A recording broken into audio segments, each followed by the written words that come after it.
السلام علیکم ورحمۃ اللہ وبرکاتہ۔ رمضان المبارک کی آمد ہے انشاءاللہ تبارک و تعالی۔ اللہ نے زندگی دی تو انشاءاللہ تبارک و تعالی اس کی رحمتیں لوٹیں گے انشاءاللہ، اس سے مستفید ہوں گے، اپنے ایمان کو منور کریں گے۔ تو آج ہے رمضان المبارک کے بارے میں سحر اور افطار کا ٹائم۔ اس پہ پورا رمضان المبارک اہل حدیث اور دیوبندی ایک دوسرے پر فتوے لگاتے ہیں۔ تو میرا جو سلسلہ رہا سن 2000 سے 2010 تک تحقیق کا، تو اس میں میں نے جب تحقیق کی کہ دونوں مسلک چاہتے ہیں کہ ہم جنت میں جائیں، تو پھر وہ اپنا روزہ خراب کیوں کریں گے، یا پھر یہ اہل حدیث کسی کا وزن اپنے اوپر کیوں لیں گے۔ تو تحقیق کرتے کرتے ہمارا ضلع بہاولپور ہے، وہاں پہ میں گیا۔ ہمارے ڈسٹرکٹ وائز ایک دائمی جنتری ہے، اس کا نام ہے دیوبندی حضرات، بریلوی حضرات اور اہل حدیث حضرات، تینوں کے پاس یہی ایک ہی دائمی جنتری ہے جس پر ٹائم دیکھا جاتا ہے اور روزہ افطار کیا جاتا ہے۔ فرق کیا ہے؟ فرق یہی ہے کہ جب رمضان المبارک آتا ہے تو پھر کیلنڈر وغیرہ چھپواتے ہیں مساجد کے، تو ڈسٹرکٹ وائز کوئی 5 منٹ کا فرق ہے تو اس کو ایڈ کرتے ہیں، ایڈ کرنے کے بعد روزہ افطار اور سحر کرتے ہیں۔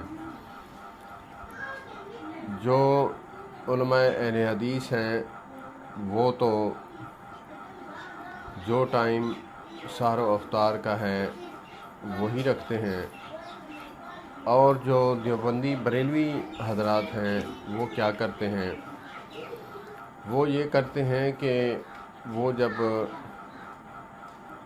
5 منٹ ڈال کر وہ تو ہو جاتا ہے، پھر 5 منٹ ایکسٹرا اور ڈال کے احتیاطاً وہ کیلنڈر چھپوا لیتے ہیں کہ سارا دن کی محنت جو ہے ضائع نہ جائے، تو ہمیں احتیاطاً 5 منٹ جو ہے لیٹ کرنا چاہیے۔ تو یہ ہے صورتحال۔ اب میں کس کو برا کہوں؟ برے دونوں نہیں ہیں، کیونکہ ٹائم وہ بھی دیکھتے ہیں اور یہ بھی دیکھتے ہیں۔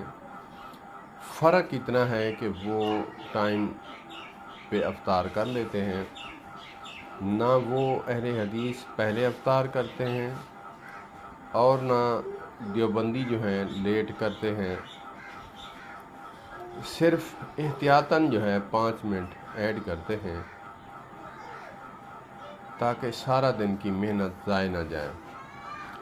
واللہ العظیم اس ٹائم کے بارے میں نے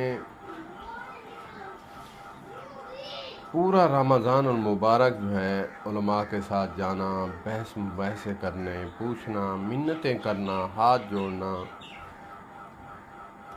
تب جا کے یہ بات معلوم ہوئی کہ اصل کہانی، اصل وجہ یہ ہے کہ کوئی کسی کے روزے خراب نہیں کرتا، اور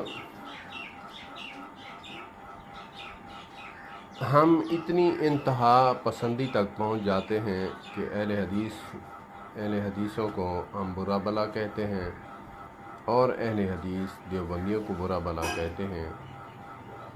اللہ پاک ہمیں مسلکی تعصب سے محفوظ فرمائے۔ والسلام علیکم ورحمۃ اللہ وبرکاتہ۔